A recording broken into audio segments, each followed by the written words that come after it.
was 16, I would have been like, oh, such a gentleman. Legally speaking, you're actually a sack of rice. That's a white man? Like diamonds, shining bright they gleam, a lovely lady, you're my every dream. Hello and welcome to my YouTube channel. Today we're going to be talking about Bridgerton again. I can't seem to stop talking about Bridgerton, either the books or the show in my real life, so I decided why not share that with you. We're starting off with Daphne. I never knew about the books or the author before the show came out, like everyone else. So when the show came out, I decided to read the books because I didn't want to wait for the other seasons to come out. I was kind of like excited. So I was like, let me see what she has to say. I have read a lot of Julia Quinn's books ever since the first Bridgerton came out. And I decided to talk about Daphne's story. I compare that to the show because I did see the show first. So I'm not gonna lie, when I was reading the books, I was like, that's a white man? Simon in the books are all white in the books. It took me a while, especially because she'd be like, oh, he had piercing ocean eyes. I'm like, are you talking about your brother? Because I don't think you're talking about Simon. I've read a lot of Julia Quinn's novels, and I feel like I really like the kids' stories, maybe except Anthony. Nope. I kind of like the kids' stories. I feel like the kids' stories were pretty interesting, and I loved Daphne and Simon's dynamics in the books. In the show, it was there a little bit, but there's only so much you can show in a show, because we can't really see what's going on in their mind, and I kind of like seeing the inside perspective a little bit. Anyway, let's get started. Okay, Simon is the main lead. Daphne is the main male lead. Daphne is the female lead. She's the fourth of 8 children, but she's the first girl, and so she's getting married. Oh no, she's not getting married, but she's getting married in this book, but not right now. Simon is an only child. His mom died when he was born, at childbirth, and his dad really sucked. This is the 1700s, okay? Everybody sucked. But his dad specifically really sucked. So Simon was born and he had a stutter. He couldn't speak actually. His dad was like, I don't know him. He doesn't exist to me. I've already spent all these years trying to get a kid, trying to get a son. I finally get a son. Being anything other than perfect in his eyes was a no-no. That was kind of Simon's upbringing. So there was really no love in his life. Daphne had the opposite, full house, loving family, loving parents. Her dad is dead, by the way, but he loved them when he was alive. So in the show, Daphne is that's her first season. She's the diamond of the season. As soon as she joins into society, everyone's like, oh, Daphne Bridgerton. In the books, that was I think she was on her 3rd season unmarried. She was unmarried because everyone kind of sees Daphne as a little sister because they're all friends with her brothers, and her brothers obviously that's so in their heads is she's not a wife, she's a friend, she's a friendly girl, I love her, love to talk to her, but marry? No. She was objectively pretty, but no one could really see her in that light because I'm friends with your brother and I already see your brother in a way, so I kind of see you the way your brother sees you, Another thing was also the fact that she had 3 older brothers made it really hard for any potential suitor to want to pursue her because it's very intimidating because the Bridgertons are cool. So it's intimidating. Her family is intimidating, and she's also the baby sis of everyone. In this book, I will say I really liked Anthony. I liked Anthony in this book more than I liked him in season 1. He was funny. He was kind of he had a very playful he was witty. That's something I think was really lacking in the show. Anthony's ability to be witty, because he is a Bridgerton. They're all very witty and they have a very sibling to sibling relationship. But in the show, Anthony kind of stands apart from the sibling. Occasionally we would see him say something or do something. The scene with Colin, was it? When he was you exaggerate. Those little stuff, but in the books it was genuinely funny. He was funny. Now Simon, he left the country a while ago because of his dad, and his dad just died. Simon wasn't even there. His dad just died, and then he came back to London. He forced himself to learn how to speak so that he could be accepted by his dad and all of that. He did everything, and then he went to uni, and he was really good at uni. He excelled in everything, and so finally his dad was like, oh, you're my son. Oh, I'm so proud of you. And he's like, I'm out of... And he literally just left. He literally left the country. The moment his dad was openly I'm proud of you, he was like, I'm out of here. Though I will say that he went to Africa. Who knows what that is? You know what I mean? If this book was made 2009 or something. So I'm not expecting anything magical, but my goodness, I think it was referenced 3 or 4 times through the course of the book. And I'm not expecting them to go into his tales of when he was in Africa. But if you're gonna mention it a couple times, I might want to give because you know what I mean? You know how big Africa is? Anyway, So Simon comes back to London. Now there's a ball. Lady Danbury, you know, holds the first ball, blah, blah, blah. At this point, Daphne knows that Nigel likes her, but Nigel wasn't as threatening as he was in the show. He was threatening. In the book, he was kind of like just slow. He was kind of like following her. It was creepy, but not as malicious. It was not malicious, you know. He was just like, you know, marry me. And he was drunk because he was kind of like, he was trying to use liquid courage to like propose to Daphne because he was like, you know, anxious and stuff. So he was a little more than he would have been, but again, it wasn't malicious, unlike the show. So he's like, oh, marry me or whatever. And like Daphne's trying to like be polite, obviously, because you have to be polite. That's when he gets in the scene. Like he can overhear someone being like, oh, nothing more. And so in his mind, he's like, okay, like I'm gonna just come help. She didn't sound like she needed help, but like at this point, this is getting like weird. So I'm just gonna come over help. And then while he's coming, she does punch him and he like fell. And Simon's like, I mean, I guess you didn't need my help. Like, they have like banter, and I really liked the banter. It was like kind of fun, kind of funny. Because at this point, everyone thinks that Simon is like a rake, but he's not like as much of a rake as they think he is. So they're kind of contemplating on what to do with Nigel's body because he's knocked out. But then Daphne's like, I don't want to kind of leave him here. Like, isn't that mean? And they go back and forth. At some point, it doesn't even matter. At some point, Simon is like, you know, like trying to be like a rake, but not like all the way. Like, I don't like how quickly the author jumps to like, I don't want to call it eroticism, but like sometimes I'm like, you could slow down on that one, because we learn very quickly that Simon is very attracted to Daphne, and that's nice to know. But I didn't assume otherwise, you know, like this is a romance and he's the male lead, she's the female lead. I didn't think he wasn't attracted to her. So you didn't have to like put it in my face like that. And if you're going to like make it known to me, you have to be very careful with how you make it known. You don't want to make it known in an erotic way immediately, because like we're like 3 pages in. I just learned his name. I don't even know his last name yet. Oh, he was like, I forgot the line now, but it had very much to do with the physical attraction, his physical reaction to being attracted. And I'm like, I don't want to know that yet. You know, it's early. It's early. He's a rake. I know, but it's early. Like these books are like 300 pages, so I understand that there can't really be a really slow burn. But you're roasting me, Pookie. So he's like, wow, she's kind of hot. At some point, he tries to like, not seduce her, like seduce. Because he like, I forgot the line, but he's like, you know, like pulling out all the stops. And she bursts out laughing. I thought that was funny. She's like, listen, that was a good try. I promise. But maybe ease up on the no, she didn't say like that. That's a good try, you know, but it wouldn't work on me, because it wasn't even the thing of like, oh, I'm unaffected and she fans herself. It was kind of, she laughed in his face. I was like, yeah, laugh in his face, because who pulls that out at a stranger in a ball, and a respectable stranger too? I'm sorry, Simon, what were you thinking?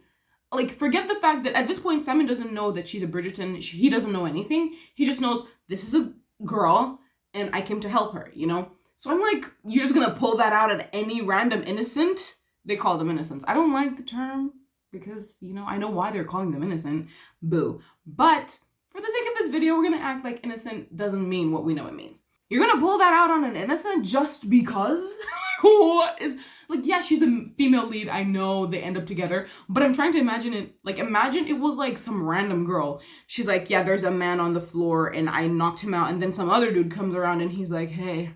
It's like, what is going on tonight, guys? Can I get real help, or can everyone get out of my face? While Nigel is on the floor, he's like rolling, he's like mumbling stuff, and he's like, marry me, Daphne. And Simon is like, Daphne? Bridgerton? That's when he's like, I can't believe I just tried to seduce my best friend's younger sister. Put me in cuffs. He's like, Bridgerton? She's like, yeah. And then he's kind of like having a moment, whatever. Blah, blah, blah. They do away with Nigel. I can't remember what they did to the guy, but they put him somewhere. They joined the ball eventually, you know, separately, of course. And Daphne's mom is, in the book, she's a little more like the mothers in the ton. Like, she's very much, oh, speak to my daughter. She's very proficient in the pianoforte. You know, like, it was like, I want to get you married, but it's not like you have to like fortune hunt. You know, like, get married, but a love match, preferably, but get married. But a love match, but get married. So Daphne's she now is with her mom. Her mom is introducing her to some guy that she doesn't want to talk to. And Simon joins Anthony at some point. Like, they find each other and they're talking. So it's Anthony, Benedict, and Cullen. and Simon. There, four of them are standing and talking, and the Bridgerton brothers, the banter, again, amazing. It's funny. It's giving siblings for real. And I was like, it's interesting to see siblings from like the 1700s. I'm like, that's kind of funny. Like, you know, that's cool. Anyway, back and forth. Simon is like, I'm trying to follow conversation. Everyone here seems crazy to me. And at some point during that whole thing, I forgot which brother, I think Anthony was like, yeah, Daphne looks like she needs saving. And Benedict is like, yeah, someone should step up. Colin is like, yeah, you guys are cowards, because they're all kind of scared of their mom. Like, I want to help her, but like, I know my mom's gonna like be on my neck, so I'm like, do I want to help her? Anyway, they end up making Simon go do it. They're like, oh, you should do it. And Simon is like, no, I'm not gonna, like, we haven't been introduced. And he accidentally lets it slip that they met earlier, and they're like, what was that about? It's like, oh no, we just bumped into each other, and I knew she was a Bridgerton, so I introduced myself. That's not what happened, Simon, but I'll let you pass. Also, Anthony in the books, he's a lot more chill with Simon at this point. He's like, oh, go save her, like, go dance with her, you know? Like, he's even pushing Simon, like, go do that. He goes, and it's like a hey, hi thing. Violet, the mom, she's, like, kind of looking at Simon like, do I trust him? Do I not? Do I trust him? And eventually she's like, okay, I trust him. Simon also, at that point, had been introduced to every unmarried woman with the mom, he was tired. So when he was standing there talking, he saw the Featheringtons coming, like, again, and he was like, yeah. So he's like, Daphne, would you want to dance with me? And before she could answer, they start dancing, blah, blah, blah. As they're dancing, they're talking. And that's the conversation that they had when she knocked Nigel out in the show, where he was like, oh, we could form an attachment, like a fake attachment. We pretend to like each other. You get suitors because people are going to want to talk to you if they think a duke is interested in you. And I get people to leave me alone because they think I like someone. That talk that happened in the dark, in the gardens, in the show, in the books, it happened while they were dancing. And when they were done dancing, they like start walking around the room. And that's when Anthony's kind of like, wait a minute, I don't know if I like this anymore. But he's still not like as aggressive. Like in the show, he was pissed off. So eventually Daphne's like, you know what? Okay, what do I have to lose? I mean, Anthony's kind of like, so what are we talking about? Simon's like, a little bit isn't that? So the ruse starts. They're pretending to like each other. The following day, Simon does come over to like talk to, what's it called? Call on Daphne. And they're having a whole thing. He gets Violet flowers, not Daphne actually. He gets the mom flowers. And that was like brownie points upon brownie points. Like that was the highest of all the brownie points he could have gotten. Like he got max brownie points for doing that. Anthony barges in like, yo, slow down. Like, yeah, I said you could dance with her. I wanted you to save her, but like, I didn't want you to court her. Get out of my face. And at that point, Daphne had asked Simon, like, we should tell Anthony because like, yeah, we could fool anyone, but Anthony's gonna need to know why we're talking so often. Like, what is going on? So eventually they tell Anthony. Anthony's like, you guys are a bunch of idiots, and this ends right now. And they're like, no, but listen. He listens. They carry on. We already know where this is going. They start developing feelings for each other. Duh. While this whole thing is happening, Anthony and Simon have a conversation that I actually like wrote down because I wanted to point it out that I actually didn't hate Anthony in the books, because in the books he was so different, which is funny because in his book he was so different from the show, and in Daphne's book he was also so different from the show. In Daphne's book he was so understanding, he was so compassionate. In the show he was he was way too serious to Daphne. He was like very inconsiderate of her feelings. Has anyone truly proposed to me? No. Have I proposed to anyone else? I do not believe I have. Do not be disrespectful, sister. Disrespectful? I cannot imagine a greater show of disrespect than promising me to Nigel Burbrook. Anthony, tell me you did not. He's a fine choice. I looked into him. Because at that time, the man that's in charge of you before you get married is allowed to marry you off. Your consent doesn't matter. But in the books, he was kind of like, oh no, like she had been proposed to a couple times, but she has the liberty to say no, I will deliver the message to the men that she said no, but ultimately it's her choice. If she says yes, then I'd go tell them she said yes. Otherwise, no, she said no. And I was like, that's cute, because in the show, yeah, no, you married her off. I'm just noting each time, like when Daphne and Anthony have conversations, like you can tell that like first boy, first girl, they have their own dynamic, and it's not that it's a sweet dynamic, like, oh my goodness, so cute, but like it's very sibling. It's very much I grew up with you. It's very real. In the books he was giving like aristocrat, which is what he was. It wasn't giving sibling. It was too serious, because the whole thing of like, oh, the Bridgertons are fun and they're cool and like whatever, I only really got it from Benedict, and when Colin like came around, like maybe sometimes. But I was like, Anthony, the Bridgertons are fun and cool. Anthony? No, he seems stuck up as hell. In the first season, at least, he was mean to what was the soprano singer's name, and he was mean to his siblings, he was mean to his sister. He was nothing fun. And earlier on in the book, the dinner that, you know, Lady Bridgerton and Lady Danbury, like, made Simon come for, the one where Daphne and the Duke were sitting beside each other. Yeah, that scene, whatever. In the books, actually, it was Anthony that invited Simon over for dinner. But it was before he danced with Daphne. So by the time, you know, he saw that Simon had called on Daphne, he was like, yeah, no dinner for you, get out of my face. And but the dinner still happened, obviously. I understand how in the show one needs to manufacture conflict for the show to, like, go on. Like, that's kind of how it goes. But at the same time, I really wished, because, like, Benedict and Eloise have a really nice relationship, and Daphne and Anthony in the books, they have a very similar relationship, and I just thought we were kind of robbed off of that, because I really love the actress, you know, and I feel like she would have she really embodied, like, I don't know, like, I thought it was cute. I feel like they kind of watered down her character a little bit in the show. Like, she was fun and stuff, and I love that in the show they didn't, like, make her just one marriage, only marriage. Like, she wanted it a lot, but it wasn't, like, it's all she wanted from life, but it didn't show so much in her character in the sense of, like, oh, a man is coming, so I must do that. Like, you know what I mean? She was still, like, witty. She was still kind of funny. She was also still finding herself. And in the book, it was similar, not as similar, because she was a little crazy. Because during the...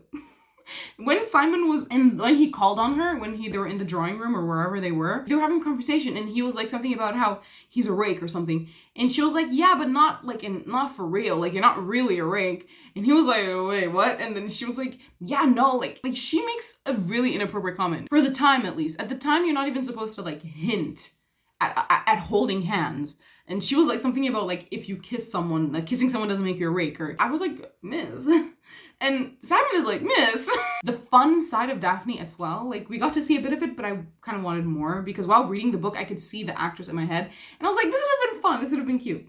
The dinner comes around, and they have I'm trying to remember if there's anything important that happened during the dinner. Just, like, banter with the kids, and, like, Simon was kind of, like, you know, kind of taken aback, like, oh wow, this is what a loving household looks like. Kind of similar to the show as well. Like, he was quiet for the most part. Him and Daphne were kind of quiet for the most part. Anthony's at the other end of the table, and he's pissed. So that was pretty similar to the show. Like, he's just, like, staring at Simon like, okay, what are you about? Because again, you have to manufacture conflict for these sort of books, because there isn't really anything to do, which is why I'm not complaining about the show too much, because while there are things that I didn't like, I understand why you need to manufacture problems. Because in the book, after, like, the dinner and, like, they were hanging out a couple times, banter here and there. At this point also, Simon is very, like, touchy with the subject of his dad, and so every time she says something that could even allude to the dad, he's, like, silent. I'm like, okay, buddy. I'm sorry. And so in the show, the prince comes along, and there's a whole thing with the prince, and it's because of the prince that she then walks into the garden and they smooch. What was that? In the book, there was no prince. It was just, like, a regular ball, and they were talking. At this point, you know, like, they know that it's more than, like, haha. Like, she already knew she liked him at this point. Like, she knew way back, but she didn't. Well, like, what are you gonna do? You know, the man has already said that we're not here to do any of this, and so they're at some point just talking, and some guy, I forgot his name, is like, hey, Simon, you remind me of your dad. I have some letters from him that he wrote, you know, before he died for you, and I'm here to give it to you. And Simon is like, burn them, and he walks away. And Daphne's like, oh, he didn't mean that. And the dude is like, no, I think he did. And then the dude trusts Daphne to give it to Simon, and she's like, oh, I can't. Do you know what I mean? Like, I'm a random girl at a party. You can't just give me that. And he's like, you know how, like, older people are in these books where it's like they can see what the younger people can't see. So I'm guessing he could see that, like, he cares for you and you care for him. I'm like, okay, buddy, just give her the letters. They go outside. They're standing, and it's completely silent. Not outside. I think it was like a terrace situation. And they're standing, it's completely silent. And she starts talking about the stars or something. And one thing leads to another. And she's like, let's go for a walk in the garden. He's like, what do you mean by that? They go for a walk in the garden. And then Antony sees them. Yes, he does. It's a little more graphic in the books because in the show, Antony sees them kissing. In the books, the kissing it progressed a little further than one would want their sibling to see. Antony was pissed. He was like, yeah, no, you're gonna marry her. And Simon is like, I'm not marrying your sister. And because like, we already know it's the whole misguided, like she wants children and oh, I'm sorry. I just realized that if you've never read the books or you have no idea how the story goes, I'm really not doing a good job telling it. But Simon promised himself that he's never going to have kids, and the Hastings name, that's his dukedom, is going to die with him because his dad was so pressed on the dukedom that Simon is like, you know what? It's going to die with me. And frankly, I had said earlier that I did prefer how it played out in the books because in the show, it was very much, we are not like them. So we have to be twice as good. I'm like, listen, okay, I'm here to escape reality. Don't force me back in. In the books, however, it was just like, oh, you're a duke. You must be the best you can be because you're a duke. Whereas in the show, it was like, what did he say? Like, this title was gifted to us and it's going to remain ours as long as we remain relevant or powerful or... Do you know how precarious of a situation we are in, boy? We have been granted this line. The monarchy itself has declared it, but it will only remain ours so long as we remain extraordinary. The Hastings name cannot land in the quivering hands of a half-wit. I'm like, okay, I understand what you're trying to say, but we all came here for a good time. So that's why Simon doesn't want to marry Daphne, is because he genuinely, truly cares about Daphne. And the only thing Daphne wants is a full house. So he already tells himself, like, I cannot marry you. I can't take away that dream from you. But instead of being an adult and saying it flat, like, hey, I don't want kids and I'm never gonna. But then at the same time, people never believed men when they said things like that because every man always declared, I'm never gonna get married. I'm never gonna get married. But then they get married. So he's just like, I'm not gonna marry Daphne. And Daphne's like, shit. Antony's like, okay, well, if you're not gonna marry her, then meet me at dawn. You're going home. And he's like, okay. And Daphne's like, well, you would rather die. You would rather be dead. Way to make me feel unwanted. Shit, like, I get it, but it's very misguided. It's like, no, instead of being with you and not giving you your dream, I'm gonna die. And maybe if I was 16, I would have been like, oh, such a gentleman. But as a 17, that's not as romantic as one would assume. I'm like, you don't value your life. That's not cute. She should give up the dream. Excuse me? If you're willing to give up your life, she should be okay with giving up a dream. I'm so sorry. Like, I'm not talking about her now. I'm talking about in his head. Like, I don't want anyone to love someone enough where they're like, I would rather be dead than have you not do something that you would not die if you don't do. I wouldn't want to deprive you of it. Of course, and I'll do everything in my power to give that to you, but not at my life. Like, so he's like, I would rather die. He doesn't say this. All he says is like, he's gonna meet Antony at dawn. And Daphne obviously is rightly offended. She's like, he would rather die than marry me, literally speaking. And so the following morning, they're on their way to kill each other. And Colin is the one who sees Daphne and he's like, well, what's going on? And she's like, I made a mess of things. Whatever, she gets there and she's like, I want a moment with the Duke. Simon then tells her the whole like, I cannot give you children. If we were to get married, that is why I would rather die. And she's like, okay, then we get married. So they get married. Their mom did a really horrible job explaining the whole marital duties to Daphne. In the show, she even did a little bit of like, oh, when rain falls, flowers bloom, or the hounds in our house, like nobody told them, but there were puppies. That is right. Well, no one explained it to them, but there were puppies. I see. So this act, it is performed to have children? Yes. Oh. She did a lot. In the books, she was like, oh yeah, so like some things are gonna happen and things are gonna happen. And she tries to leave and then Daphne's like, wait, what? And then she's like, yeah, just do what you have to do to make a baby. And she's like, baby? And Violet's like, oh wait, did I not tell you that like a baby's involved? And like, what the hell are you doing, miss? And Daphne was asking questions like, okay, this thing that I must do, you did it 8 times, because I mean, there are 8 kids. And Violet is like, I don't want to talk about this with you. I don't want to talk about It was a little funny.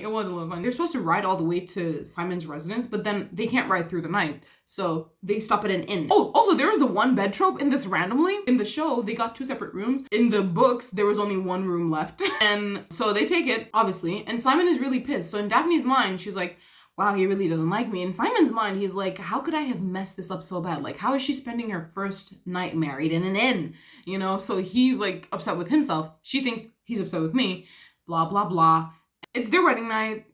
Wedding night things happen. It was a funny scene, I'm not gonna lie. In the show, it was a lot more erotic. It was kind of serious. In the books, it was a little funny. He was like, do you know what's going on right now? And she's like, not a clue. Not a clue. And then she was trying to explain to Simon, like, my mom didn't tell me, like, anything. She was supposed to, but she just, like, you know, vague metaphors and, like, and then she disappeared. She's like, yeah, I asked my mom how many times you did it. And then Simon is like, you asked your mom what?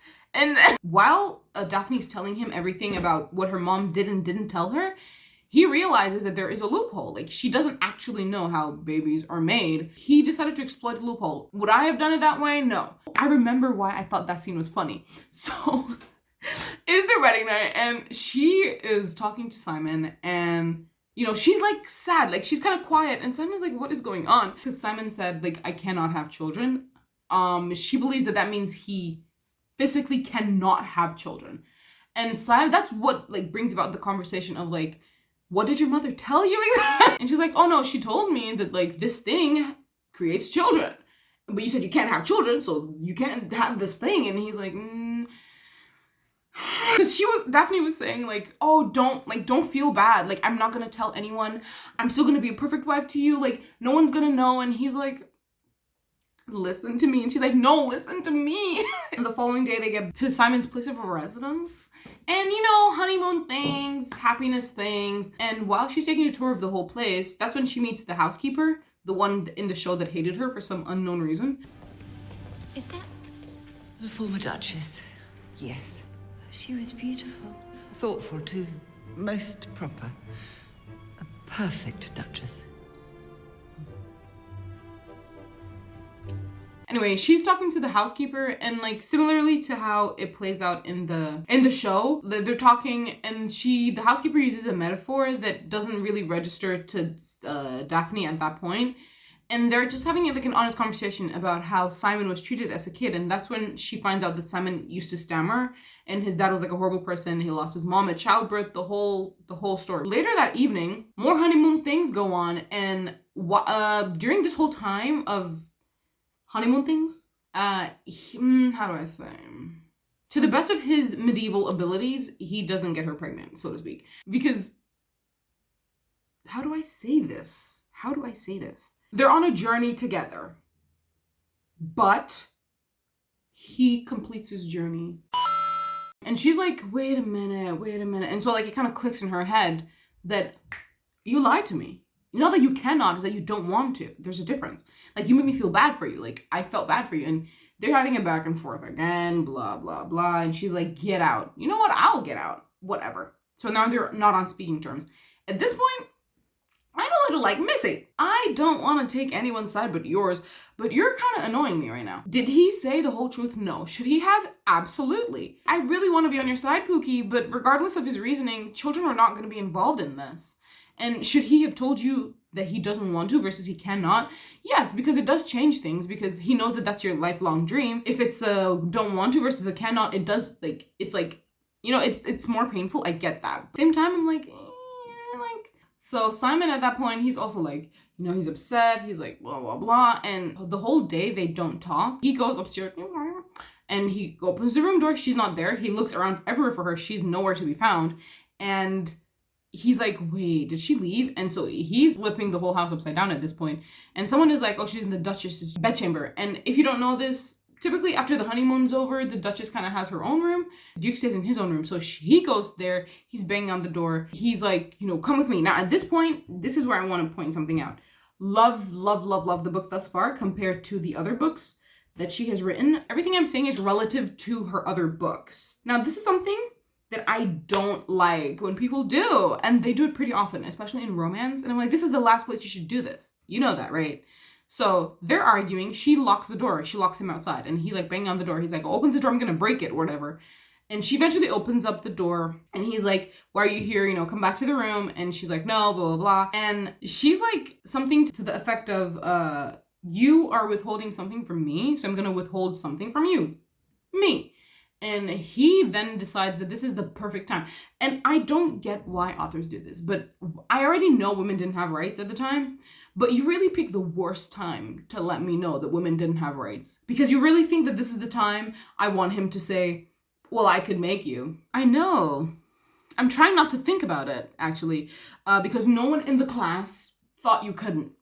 You know, legally speaking, you're actually a sack of rice. And then he also insinuates that if he did want her intimately, he could have that as well, because it's like his right. Shut up. And I feel like I was already kind of annoyed with the whole I own you thing.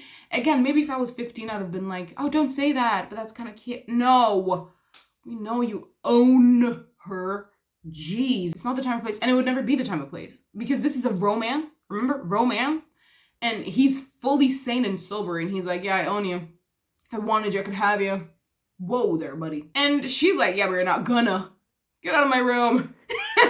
A little funny. And he does get out of her room. Because, like, we all know he's not going to. Through the course of their argument, Simon does stammer when he's like really agitated, and he hates that he does that. At this point, she knows why he's not wanting to have kids, and she's like, yeah, I know your dad didn't like you, whatever, but again, you can't really talk away trauma, so he's not listening, blah, blah, blah. Now, this is where I'm really not on Daphne's side, okay? Time goes on, it's like the next day. He goes out and he gets wasted. In the show, this plays out differently. In the show, when Daphne finds out that like Simon can have kids, he just is making sure he doesn't. When she finds out, she acts like she's not upset, and then they get intimate, and then blah, blah, blah. In the book, rather, they had already had the argument of you don't want kids. You know, I feel like that does change things, because in the show, these are two people. In his head, everything's okay. So they're just having fun. In the book, it plays out differently. So he goes out, in the books, he gets wasted. Comes back in, and he's like, screaming like, Daphne, forgive me. You know, he's drunk or whatever. And she's sad because it's like, I really love you, but like, you're hurting my heart. Anyway, she finally gets him to actually lay in bed, like sleeps her. He's like, oh no, don't go. So he's kind of like holding her, and then he falls asleep. And she tries to then leave when he's finally asleep, but then he's aroused. She's like, oh, that's possible? But then things take a turn because she gets intimate with him in that state, but it would have been different if it was just like a, okay. But no, what she was thinking in her head was like, oh, I could just take what I want then. I was like, I don't like that wording. You know, she gets what she wants, so to speak. In the show, it happened similarly. Only difference is like, he wasn't drunk, but in the books, he was drunk. And mentally, like, we got to see her thought process, which is why it was very uncomfortable. And whatever, so she gets what she wants. And then he sees the look on her face and realizes like, oh, that was on purpose. He's like arguing with her, and at that point, he's stammering bad. At that point, I'm truly like, I'm so sad for him. Like, I'm so sad for him, because he already hates that he used to stammer. He hates that he stammers when he's upset.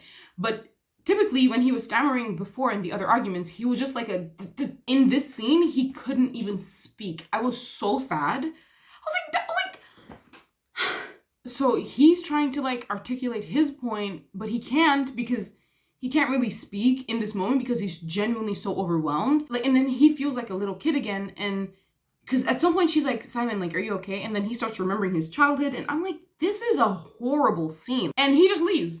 And I'm like, fair. Honestly, very fair. He leaves, and like, I don't know where he goes, but he's away for a while. He leaves a note that's like, you know, let me know how your efforts go, you know, if you get pregnant. And she goes back to London, but she doesn't stay at her family house. She stays at his house in London. He's away for 2 months, which again, I'm not even complaining. I'm not even complaining because, oh, I hated that scene. Like, what was she thinking? Because he just told you about how his dad sucked, whatever, and that was for a kid the dad wanted. You really want to have a kid with someone who doesn't want a kid that bad? Like, are you not even thinking things through? Because you're going to be together for a very long time. She was really young. Like, there's a lot of time to discuss things and go over things, but no, you're going to be like, I want this.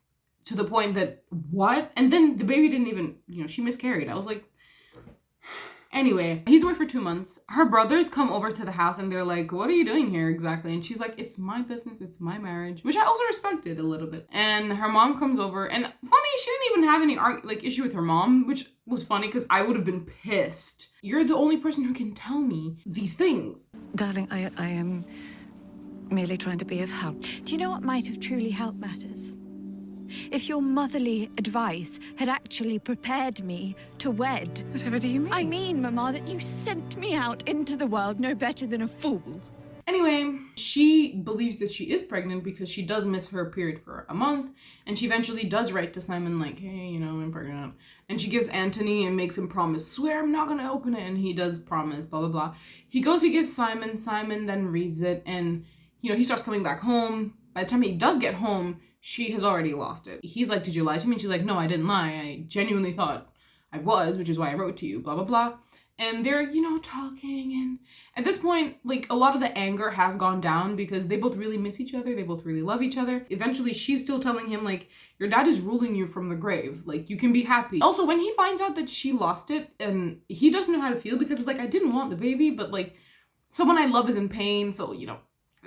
And she told him that she loved him actually during one of their intimate moments, and that was not bad. Like, I didn't hate it actually, to be fair. It was like it was organic, it made sense, and his reaction also made sense. Like, I liked how she did that. Eventually he's like, I do want to be happy, like I want to do this with you, which love that for you. This is happening when she was riding, kind of got her in the middle of her ride, and she's like, then he was like, how can you be riding like you're pregnant, da, da, da. And that's when he finds out that she's not pregnant anymore. So they get back to the house, and she sees her 3 brothers there, and they're like, we're not leaving until we're convinced that you love each other. It's like a funny moment. It's not hilarious, but it's a little like cheeky moment. That was about it, really. Some time passes and they eventually get intimate again, but like they're intimate both together all the way to the finish line. They have more conversations, healthy, open, and honest communication. That's kind of where the book ends after like some time passes and they have a kid. It's cute, you know, it's cute. It's a happy ending, pretty simple, pretty sweet. And also in this particular book, I really liked how